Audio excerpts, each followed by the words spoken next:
सहनाववतु सहनौ भुनक्तु सह वीर्यं कर्वावहै तेजस्विनावधीतमस्तु मा विद्विषावहै। ओम शांति शांति शांति। वैदिक जीवन पद्धति की इस कक्षा में आप सभी का हार्दिक स्वागत है, अभिनंदन है। परमपिता परमेश्वर की महती कृपा हम सबके ऊपर है कि हमने इस संसार में जन्म लेकर के इस शरीर का और इस संसार का जो साधन के रूप में हमको मिला हुआ है, इसका सदुपयोग करके जो हमारा लक्ष्य है उस लक्ष्य की प्राप्ति के लिए हम अपने आप को सर्वभांति सर्व प्रकार से तैयार करके आत्मनो मोक्षार्थम जगत हिताय च, अपने आत्म कल्याण से जग कल्याण का पावन उद्देश्य पूरा करें। यह संसार सब कुछ देने वाला है, परंतु इस संसार में आसक्त होकर के हम सब कुछ पाकर के भी खो देते हैं। परंतु यदि संयमित संतुलित मर्यादित जीवन जी करके व्यवस्थित जीवन जी करके लक्ष्य की प्राप्ति करना चाहते हैं तो धर्म अर्थ काम और मोक्ष जो मनुष्य जीवन का पावन उद्देश्य है उसकी प्राप्ति हम कर पाते हैं। ऋषियों की यही परंपरा रही है कि हम प्रत्येक कार्य को प्रत्येक कर्म को पूजा मान करके करें, उसको ईश्वर अर्पण करके करें, लेश मात्र भी क्लेश से युक्त होकर के कोई भी कार्य ना करें। जिस कार्य को करने में हमारी आत्मा संतुष्ट होती है, प्रसन्न होती है, उत्साह से परिपूर्ण होती है, उस कार्य को सदा सर्वदा करें। और जिस कार्य में भय शंका शोक लज्जा आए उस कार्य को कभी न करें, क्योंकि ईश्वर का विधान, उसका संविधान, उसका कानून बहुत बड़ा है। हो सकता है कि इस कानून को, इस संसार में जो व्यवस्था है, जो संविधान चलता है, उसका कोई अतिक्रमण करके और कुछ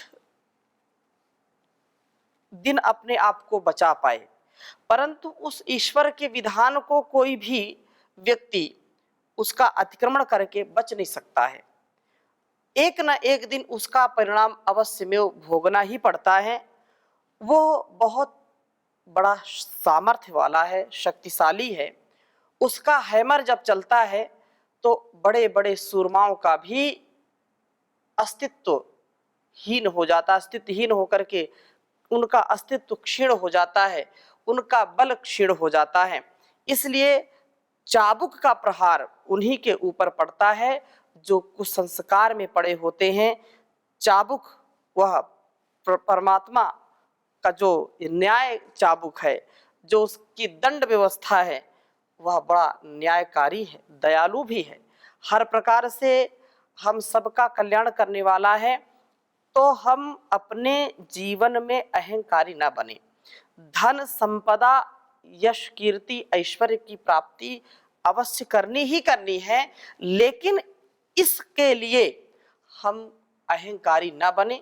इसके लिए हम किसी दूसरों को सताने का कार्य ना करें, किसी के मान को हम ठेस न पहुंचाएं। अपने सम्मान को पाने के लिए, अपने सम्मान को बरकरार रखने के लिए हम किसी का अपमान न करें। अपने जीवन की रक्षा के लिए हम किसी निर्बल निसहाय बेसहारा या जो दुर्बल हैं उनको कभी न सताएं, उनकी कभी हिंसा ना करें, उन पर हम सदा दया करके अपने जीवन को जिएं, क्योंकि उस न्यायकारी परमात्मा से हम कभी भी अलग नहीं हो सकते हैं। हम उसकी न्याय व्यवस्था में रह करके ही जीवन को आगे बढ़ा पाएंगे। बहुत ही सुंदर वेद मंत्र है। ऋग्वेद के प्रथम मंडल का स्वाध्याय हम कर रहे हैं और 150वें सूक्त के पहले और दूसरे मंत्र में जो चर्चा की है वो आपके समक्ष में रखूंगा। पहला मंत्र जो, उसमें भी यही बात कही कि उस महान प्रेरक की शरण में हम रहें। ओम पुरुत्वा दाशवान ओचरे अग्ने तव स्विदा तोदस्वेव शरण आ महस्य। हम प्रभु की ओर चलने वाले हों, प्रभु से कभी विमुख ना हो। प्रकृति में फंस जाना ही भटकना है और उस अपने जीवन को गंवाना है। उस प्रभु को हम सदा चाहें, उसको वर्ण करें उसका। उस समय प्रभु कष्ट रूप जो चाबुक लगा करके हमें फिर से सन्मार्ग पर संकेत करते हैं, वो कष्ट हमको जो देते हैं, वो उसके दंड जो होते हैं वो हमारे लिए चाबुक का काम करते हैं।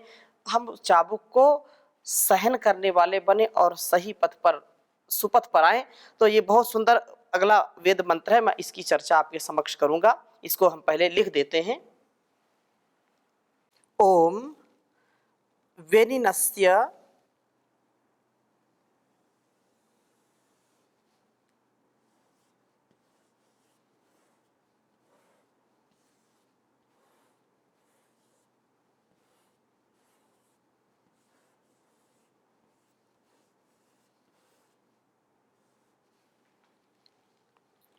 धनिनः प्रहोषे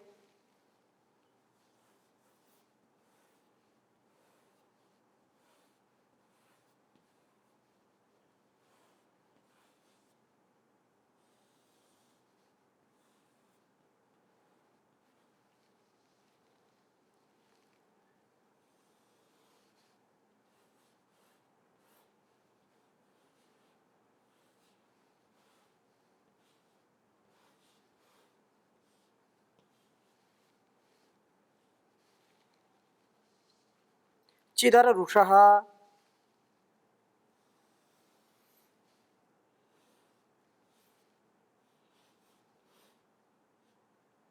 कदाचन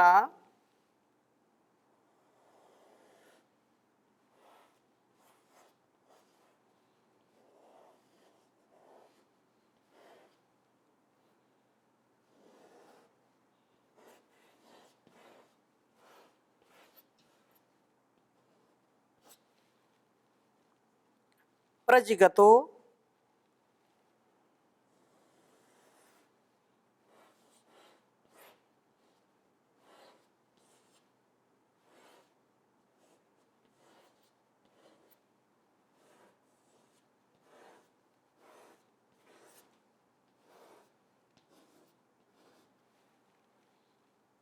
अदेवयोः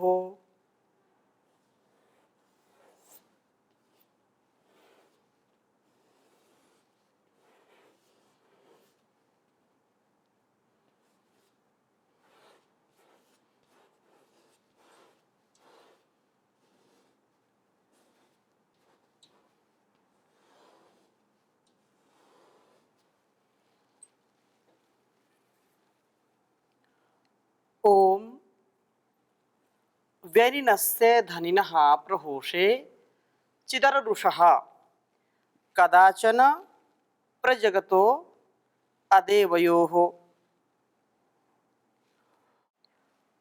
अब इसके बहुत ही सुंदर वेद मंत्र है। आइए इसकी व्याख्या, इसकी चर्चा करते हैं। इसका भाव क्या है? ओम वेननस्य धनिनः प्रहोषे चिदरुषः।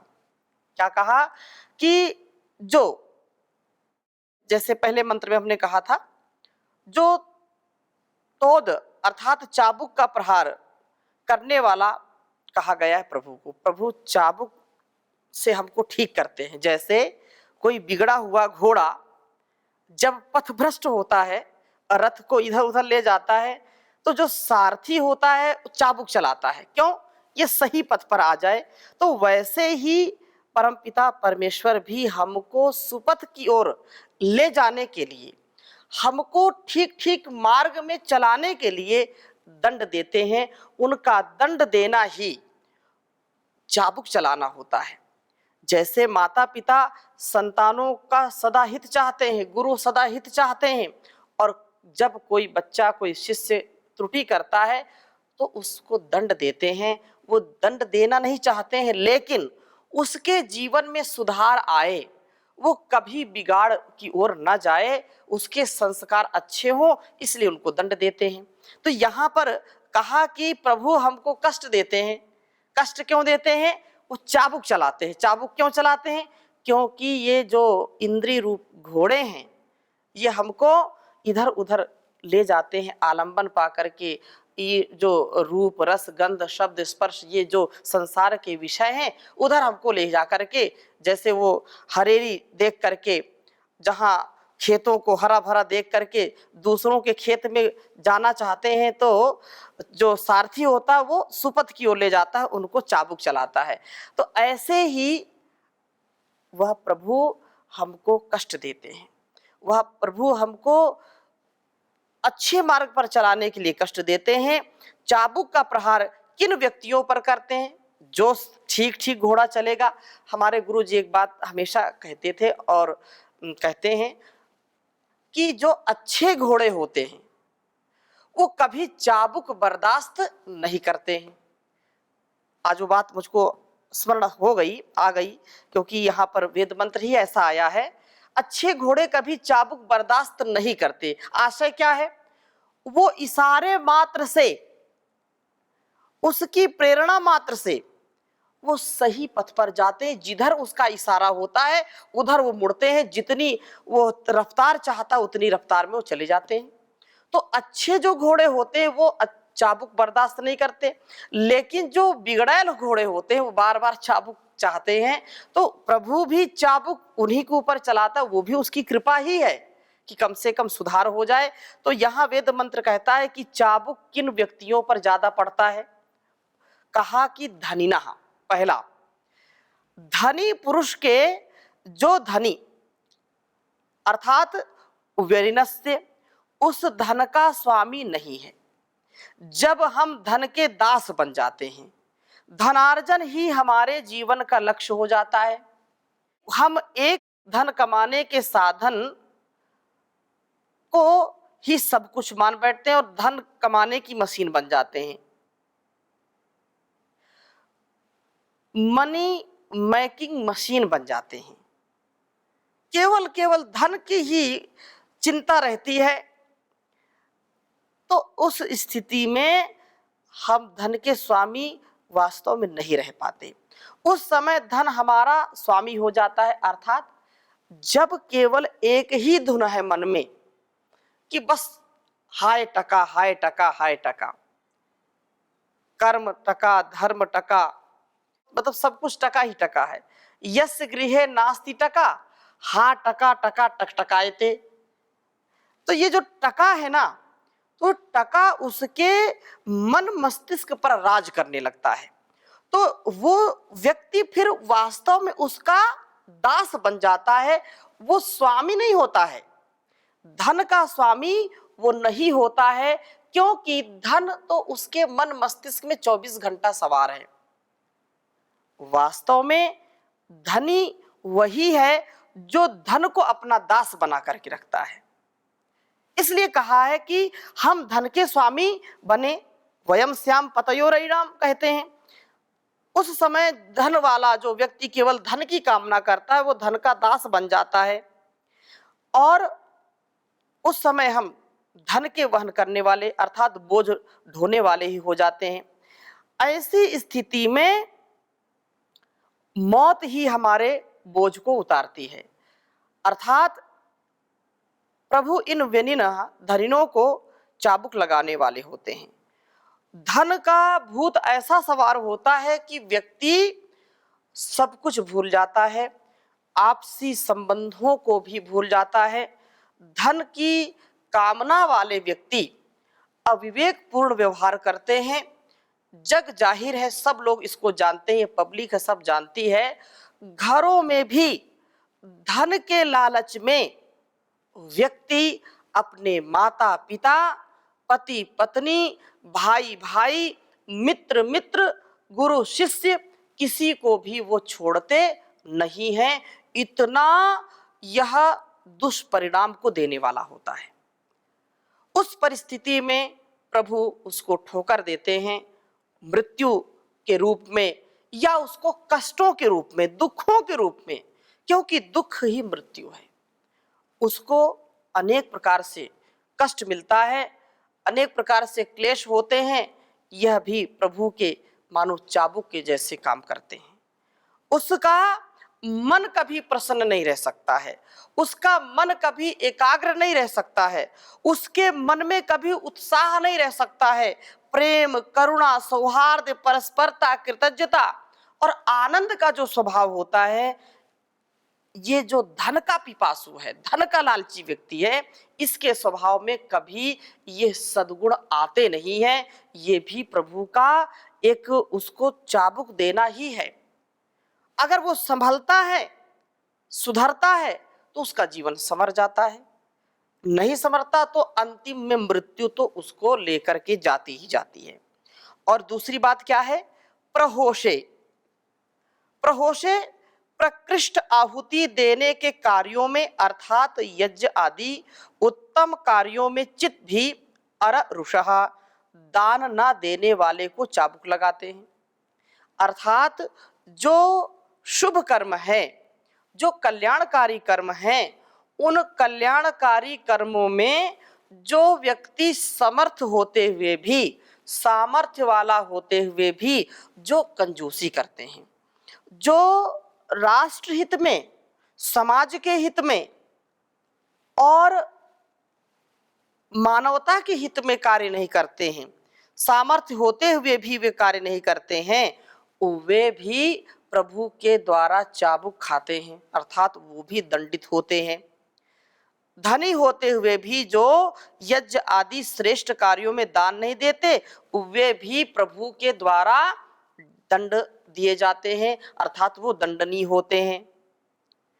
तीसरी बात, कदा च न, कभी भी न, अर्थात जो प्रजिगतः, कदाचन न प्रजिगतः, ये जो प्रभु गुणगान ना करने वाले को आप दंड देने वाले होते हैं।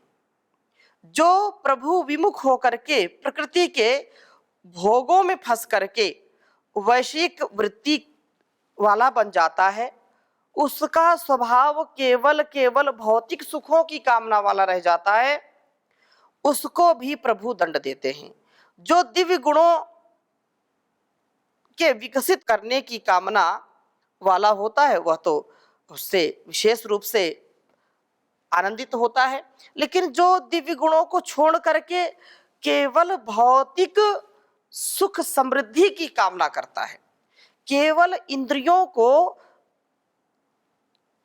उसकी पिपासा को दूर करना चाहता है, वह व्यक्ति वैश्विक जो विषयगत जो वृत्ति है, ऐसे विविध प्रकार के रोग उसको सताते हैं।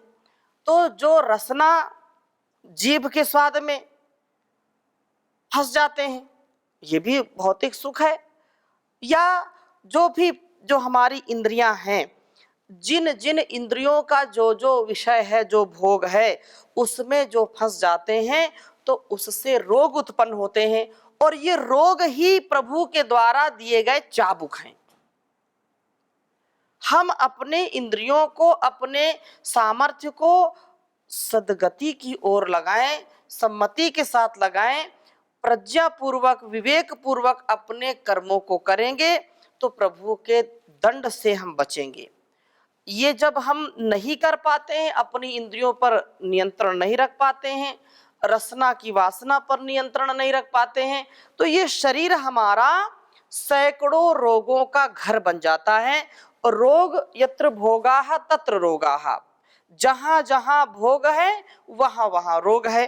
तो रोग की जो उत्पत्ति है वो हमारे असंयम का परिणाम है, हमारे अमर्यादित जीवन का परिणाम है।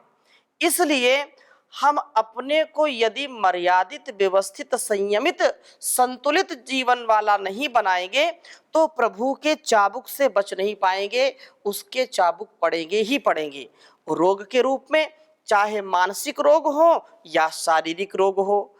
आहार यदि हमने ठीक नहीं किया तो हमारा शरीर रोग से ग्रस्त होगा, व्याधियां होंगी।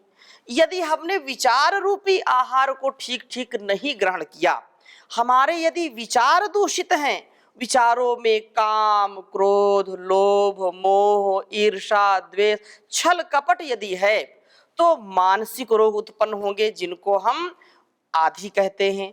तो आदि और व्याधि से बचने का क्या उपाय है कि हम परमात्मा के द्वारा बताए गए नियम को आत्मसात करें और उसी पर चलने का प्रयास करें, जिससे जैसे जो सारथी जब सीधे सीधे घोड़े चलते हैं तो उसको चाबुक चलाने की जरूरत ही नहीं पड़ती है। तो हम ठीक ठीक रास्ते में, अग्ने नय सुपथाराय, जो हम कुटिलता से युक्त मार्ग है उसको कभी भी ग्रहण ना करें, उस पर कभी भी ना चलें, ऐसा हमारा प्रयास होना चाहिए। और चौथी बात क्या कही? अदेवयो हो, आप अदेवयु, पुरुष के चाबुक लगाने वाले हो। हे प्रभु, जो दिव्य गुणों के विकसित करने की कामना वाला नहीं होता है, जो जिनके हृदय क्षेत्र में आसुर भाव रूपी घास फूस ही प्रचुरता से उग आती है, वह व्यक्ति भी दंडनीय होता है, आपके द्वारा उसको दंड दिया जाता है। इन कष्ट रूप दंडों से प्रेरित करके आप उन्हें सुमार्ग की ओर लौटने की प्रेरणा देते हैं। उसका दंड देना भी उसकी दयालुता का परिचायक है।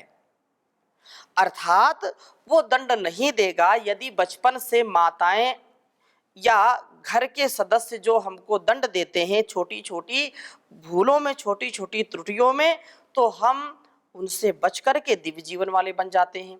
और यदि माताएं छोटी छोटी गलतियों पर पर्दा डालने वाली होती हैं, या घर के लोग, पिता यदि संतानों की गलतियों पर पर्दा डालेगा, तो वो आगे चल कर के उसी गलत कार्य को अपना निज कर्तव्य जान लेता है, मान लेता है, और कालांतर में बड़ा अपराधी बन जाता है।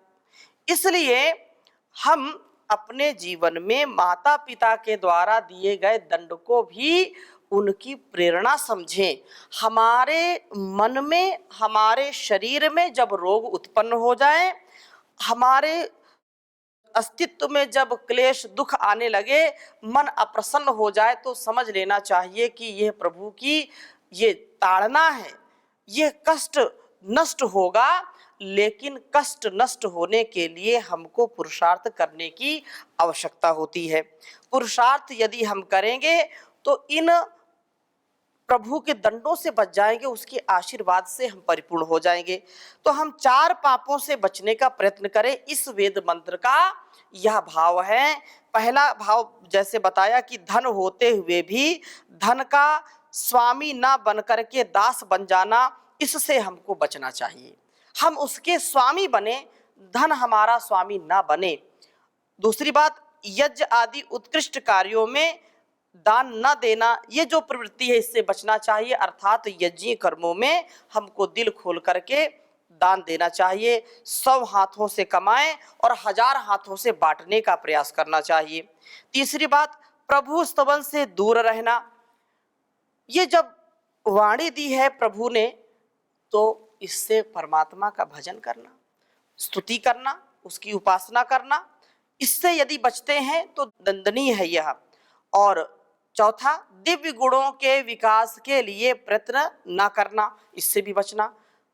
जो दिव्य गुणों का विकास है यह हमारा कर्तव्य है, यह हमारा निज धर्म है, स्वधर्म है। इस स्वधर्म को हम सदा अपनाएं और दिव्य गुणों के लिए, दिव्य भावना के लिए अपने आप को जगाएं और प्रभु की भक्ति के साथ उसकी शक्ति का अनुभव करते हुए जीवन को व्यतीत करने का प्रयास करना चाहिए। हर हाल में दाता का जो शुक्र मनाते हैं, हर हाल में दाता का जो शुक्र मनाते हैं, उनके घर खुशियों की होती बरसाते हैं। है याद जिन्हें दाता हर दात मिले उनको, बिन मांगे खुशियों की सौगात मिले उनको, सौगात मिले उनको। सुख पाकर भी सुख में नहीं मन भर माते हैं, हर हाल में दाता का जो शुक्र मनाते हैं। ज्यादा में शुक्र कीजिए, थोड़े में सब्र कीजिए, फिर उसकी रहमत को दामन में भर लीजिए, दामन में भर लीजिए।